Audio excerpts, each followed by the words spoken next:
Hi there, I'm Jennifer, just your average straightforward person with quite a tale to share. It's a story of heartbreak, resilience, and unexpected strength. A few years ago, life threw me a curveball I never saw coming. My husband Frank and I were living what seemed like the perfect life. Our cozy suburban home, our dog Billy, and dreams of starting a family.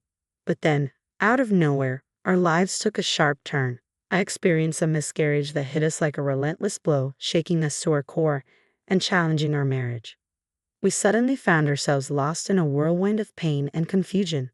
Frank and I had always been a solid team, committed to facing life's challenges together. However, this loss cast a shadow over us, infiltrating every aspect of our relationship. Conversations turned into arguments, simple joys felt elusive, and the intimacy we once shared began to fade. Adding to the strain was my mother-in-law, Betty, who had been eager for grandchildren since the day we tied the knot. The pressure from her felt like a ticking clock, amplifying our already heavy hearts. Despite countless doctor visits and treatments, my fertility issues persisted. The emotional roller coaster of hope and despair was overwhelming, with each positive test leading to crushing heartbreak. I vividly recall the devastating conversations with Frank where our frustration and hope spilled out in equal measure.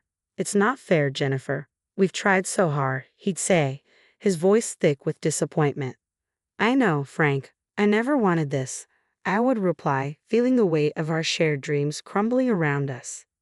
Life seemed determined to challenge us, and with each passing year, the burden grew heavier.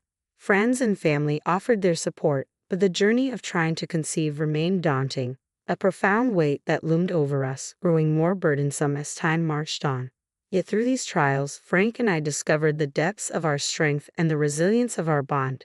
Our path wasn't easy, but it was ours, filled with lessons about love, hardship, and the intricate journey of life. It didn't go unnoticed by friends and family that we were still childless. Their well-meaning inquiries about when we might welcome a little one often felt more like pressure than support. But Betty took it to another level entirely. Every family gathering with her turned into a relentless interrogation about our plans to start a family. It often felt as if she were pointing the finger at me, as though the absence of children rested solely on my shoulders, especially given my fertility struggles. "Jennifer, it's so lovely to see you.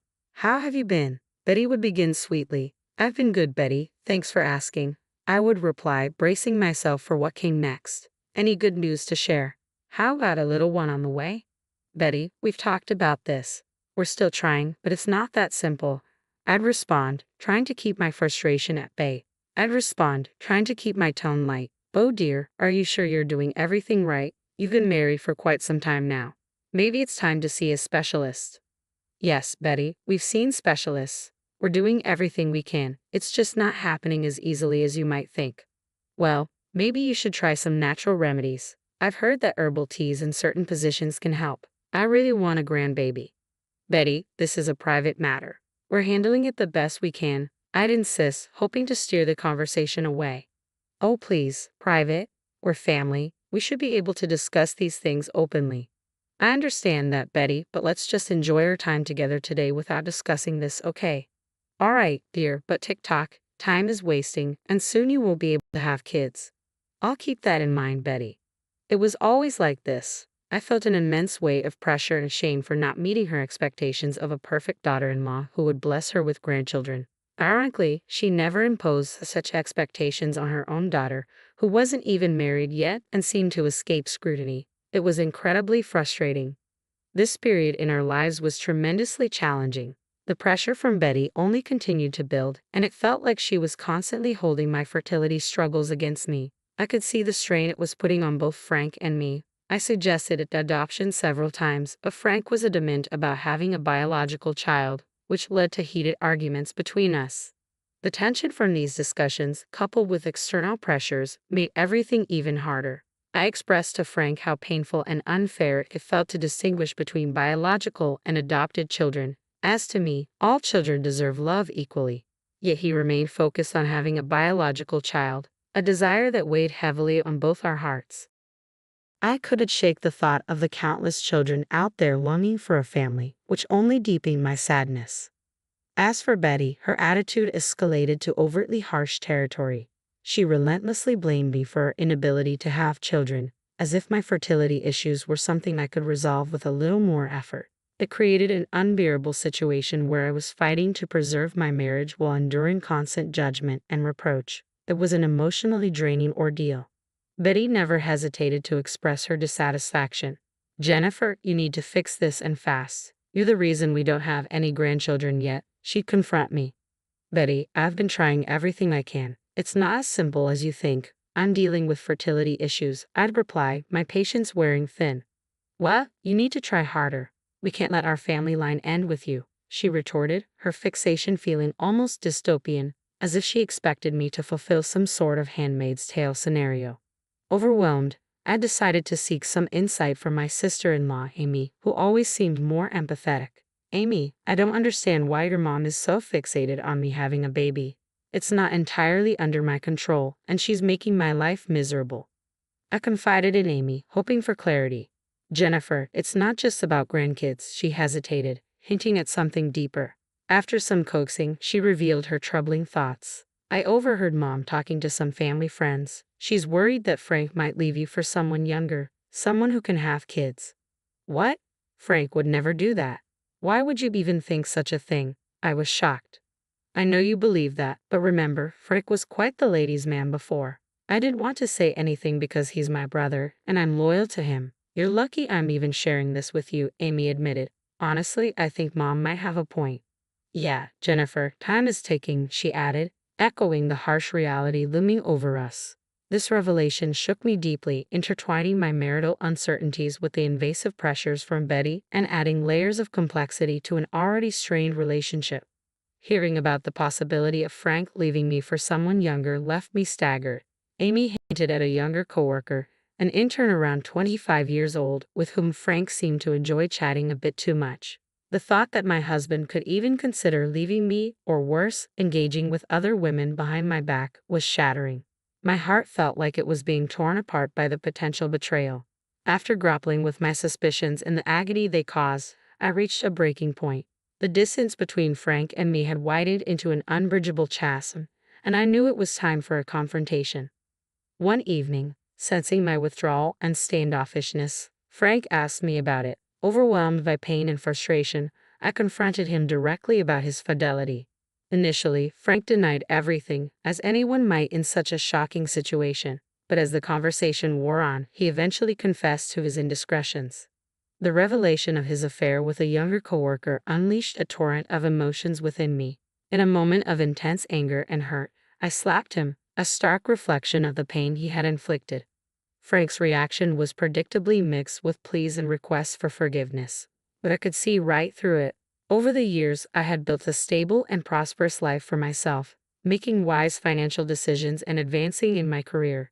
It dawned on me that Frank might have been holding on to our failing marriage, not just out of love or a desire for a child, but perhaps also to secure a financial safety net through potential child support payments in the event of a divorce. Feeling manipulated and used, I declared that I wanted a divorce. I was exhausted by the deceit and emotional turmoil. "How could you, Frank? How could you betray me like this?" I demanded, my voice shaking with disbelief. "Jennifer, please just listen. I messed up. I know I did. I'm so sorry," he pleaded, desperation dripping from his words. "Sorry doesn't cut it, Frank. You cheated on me with someone from your office." I shot back, my rage bubbling to the surface. "Jennifer, you have to understand. I was feeling so inadequate, so unfulfilled. I thought having a child would make me feel like I was worth something," he tried to explain. "Oh, so you thought cheating on your wife was the solution? Did you really believe that sleeping with someone else would magically make you a better person?" My disbelief turned to scorn as I confronted him. In that moment, the truth of our situation became painfully clear. Frank's betrayal wasn't just a lapse in judgment, it was a deliberate choice that shattered the foundation of our marriage. "No, of course not. I was foolish to think that way. I didn't know what else to do." Frank stammered, his desperation evident. "You didn't know what to do, so you chose to hurt me instead. Do you even realize the pain you've caused?" My voice was filled with disbelief and hurt. "Jennifer, I can't lose you. Please let me make this right. I'll do anything," he begged, his voice cracking with emotion. "Do you really think you can undo this with a few hollow promises?" You need to grow up, Frank, and take responsibility for your actions, I replied sternly, my resolve hardening. As I sat in the lawyer's office signing the final divorce papers, a profound sense of relief washed over me. The weight of a broken marriage and the sting of Frank's betrayal were finally lifting, and I could breathe freely again. Despite Betty and Amy's attempts to convince me otherwise, their pleas couldn't mask the deceit they too had harbored. I knew what was right for me, and staying with a man who had been unfaithful was no longer an option. With the prenuptial agreement in place, the divorce proceedings were swift. I retained the house, my sanctuary where I could start anew. Frank, on the other hand, had to move back in with his mother, a situation he found far from ideal. The day the divorce was finalized, I left the lawyer's office feeling liberated from a toxic relationship. But as I drove home, a sudden wave of nausea overwhelmed me. I quickly pulled over, stumbled out of the car, and barely made it to the roadside before I threw up. The twisting in my stomach felt like the emotional toll of the divorce finally catching up with me. But as the nausea persisted over the following days, I realized this was only the beginning of my journey. I started to suspect there was more to this situation. The very next day, I was jolted awake by the incessant ringing of my doorbell. To my dismay, it was Frank, Betty, and Amy causing a commotion outside. They barged into my home uninvited, shouting about the prenuptial agreement and how it was unfair to leave Frank with so little, given my financial status. Betty wasted no time in cutting to the chase. "Jennifer, we're here to collect some money as compensation for all the years Frank wasted with you," she declared brazenly. "Have you lost your mind? Don't you realize the divorce is finalized?" I retorted, incredulous at their audacity and the absurdity of their demands. Their presence in my home, making such outrageous claims, was the last thing I needed after everything that had transpired. "I don't owe him anything," I insisted, my voice rising with frustration. "Sure, but this sounds like some sort of side deal, right?" Frank argued, trying to justify his demand. "A side deal?" I echoed, incredulous. "Yes," he insisted. "Jennifer, you've put me through a lot, and I need compensation. You're lucky we aren't taking this to court." Amy nodded in agreement beside him. "Yeah, he's been through so much stress because of you. We think $150,000 should cover it." I was stunned by their audacity. A fire ignited within me as I faced them, my voice trembling with a mix of anger and disbelief. "Are you kidding me? Do you really think you deserve compensation for the years I spent trying to make our marriage work? If anything, I'm the one who deserves compensation." I knew Frank was practically broke and had no way to pay me anything, yet here they were, attempting to bully me into giving them money. Refusing to be intimidated, I declared, "The whole point of a prenup is to protect my assets. You need to leave my house immediately." But then a plan began to form in my mind, one that would truly shock them. "Wait just one moment. Before you go, I need to show you something." My heart pounded in anticipation as I hurried upstairs. When I returned, I held the pregnancy test in my trembling hand. Their eyes widened with shock and disbelief as they saw the positive result. As they passed the test around, I explained, "I threw up last night and decided to take the test on a whim." The result was unexpected, to say the least. Later today, I have a hospital appointment to determine how far along I am. Frank, Betty, and Amy stood there, jaws practically on the floor, unable to comprehend the twist of fate that had just unfolded before them. "You know what, Betty, Amy? Karma is a real piece of work, and I guess the universe decided it was time to bless me. I'm having a baby, but I'm no longer tied to any of you. The baby might be Frank's, but this baby is going to be all mine." "I will change my mind," I declared firmly. Betty and Amy exchanged worried glances before Betty spoke up, her voice tentative. "Jennifer, let's not be too hasty. We could work something out and discuss an arrangement." Frank finally found his voice, mumbling incoherent apologies, his eyes brimming with regret. But I wasn't interested in any of it. I had endured enough of their manipulation and toxicity. No more arrangements, no more excuses. Get off my property, all of you, before I call the police. "I'm done with this toxic circus," I stated resolutely, my decision firm. I could feel their desperation to change my mind. But after years of their emotional pressure, I was unwavering. I had built an emotional barrier that wouldn't be easily breached. In our tense standoff, Betty broke the silence, her voice tinged with desperation. "Jennifer, you have to understand that we care about this family. We want what's best for you and the baby. Frank may have made mistakes he knew about. By the way, but that's not important right now. He's the father, and he has a right to be in his child's life. Yeah, Jennifer, you know how long we've been waiting for this. We can make this work. Trust me, she continued, trying to persuade me. I sighed, struggling to keep my composure. I understand your concern, but what you fail to grasp is that Frank's actions caused this rift in our marriage. He cheated on me.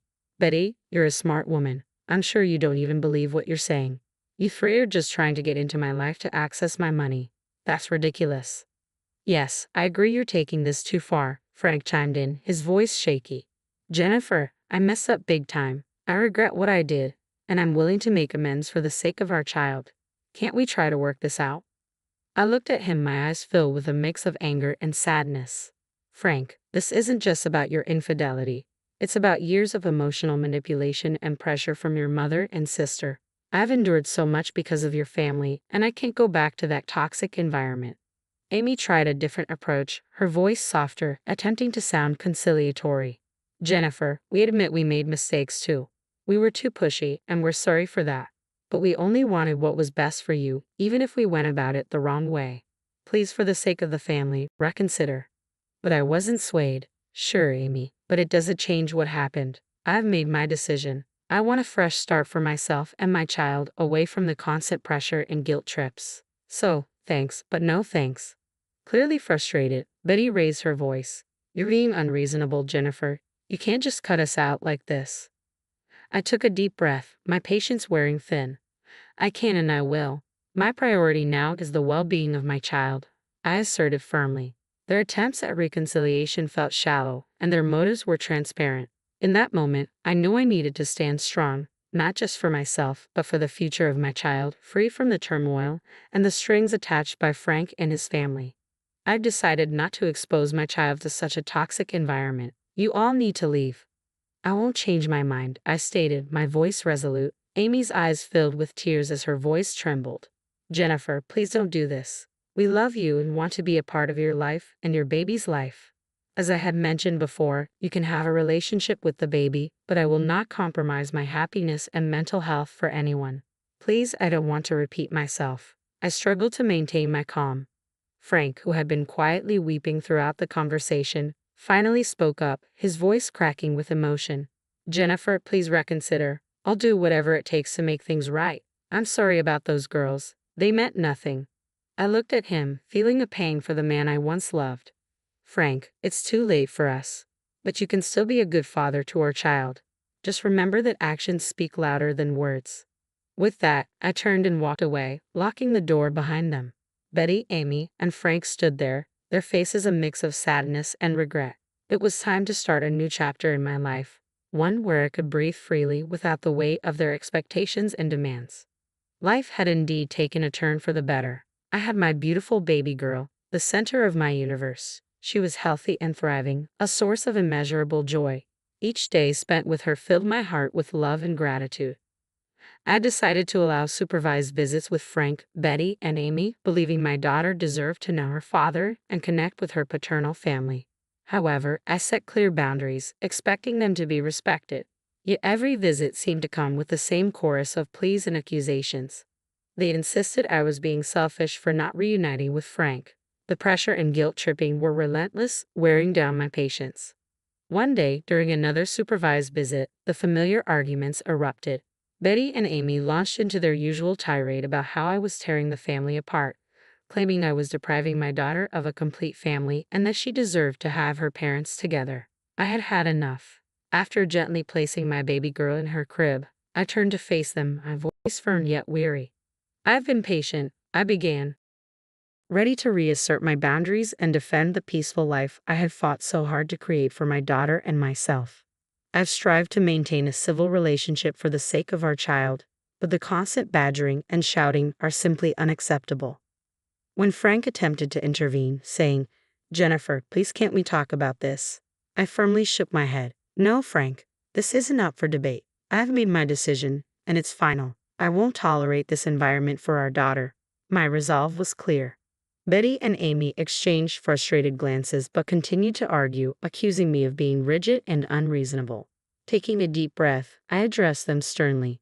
This is your last warning. If you can't respect my boundaries and continue to pressure me, you won't be allowed to see her anymore. I won't expose her to this toxic behavior." Realizing the gravity of the situation, Frank finally stepped in. "Mom, Amy, please. We need to respect Jennifer's wishes.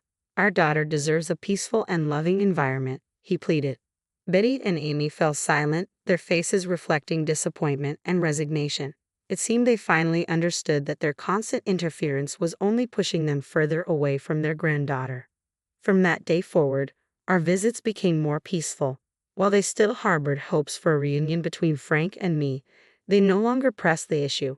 Although I could tell they were still remorseful, my focus remained elsewhere. I had more important things to prioritize: the well-being and happiness of my daughter, who continued to thrive. She was surrounded by love from people who genuinely cared about her well-being and mine. The change in dynamics allowed us to foster a calmer, more nurturing environment, free from previous tensions and conducive to her growth and happiness.